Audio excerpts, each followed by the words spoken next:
আমার কাছে চলে আসুন, 20 টাকার মঞ্চে তাবিজ নিয়ে যান, আপনাদের যা হবে আমাকে বলুন।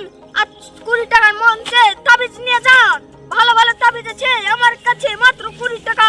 আপনার বউ ভাত খাইছে না, আপনাকে ছেড়ে চলে যাচ্ছে অন্য কোথায়, আপনার ঘরে বিয়ে হচ্ছে না, আপনার এই সাধু বাবার কাছে তাবিজ নিয়ে যান। ঠিকানা বলছি আমি, দেবটি পাড়ায় চলে আসুন, যা যা প্রবলেম আছে চলে আসুন আমার কাছে। এই আমাদের তাবিজ নিয়ে যান মাত্র 20 টাকায়। বন্ধুরে, আমি একটা মোবাইল কিনেছি, যে মোবাইলে দেখ তো, মোবাইল থেকে বকে কিনে দেখে কিন্তু শান্তি পানো না। মোবাইল ভালো হয়েছে কিন্তু দেখ তো। ভালোই তো আছে, কেন রে ভাই শান্তি পালি না কেন? ও বলিস না কথা, বোকার সাথে ফোনে কথা না করে চুবে যায়, বুঝতে পারছি না। দাম ছাকা আছে তুই, তবে ইয়া সাধু বাবা আছে নাকি তোর হাতে? আছে এক জায়গায়, তুই যাবি কি বু? কোন জায়গায় চ যায়? খালি 20 টাকা লাগবে। কোথায় সাধু বাবাটা? ওই সেই দেবটি পাড়া তাল গাছের নিচে।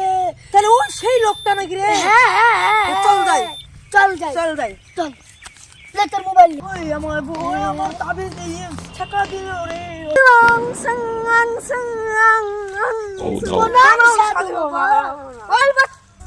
আমার কি হচ্ছে আমি বলছি তোর বউ ভাত খাচ্ছে না, অন্য জনের সাথে গল্প করছে। হ্যাঁ সাধু বাবা, হ্যাঁ, আপনি তো বিশাল সাধু বাবা, আমি আসার আগে আপনি জানিয়ে দিয়েছেন। ওই সাধু বাবা সব জানি, সবারই মনের কথা বলে দেবো, এরা বল দেবো। সাধু বাবা, আমার তো বই আমার বউ ছাকা খেয়েছে, তা আমার বন্ধুর কি হয়েছে? চল, তুই তো আমার ছাকা খাইছিস।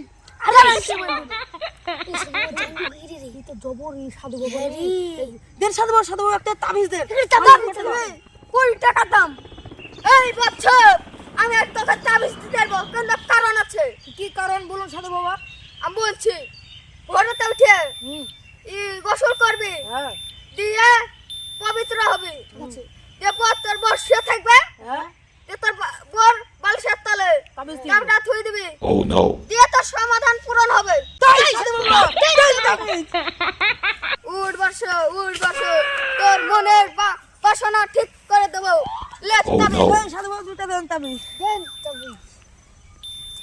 দেখ 20 টাকা দে। 40 টাকা। চল বাড়ি চলেন, এবে শালা বলছে তো চল বন্ধু, চল। বসে দেখি। সং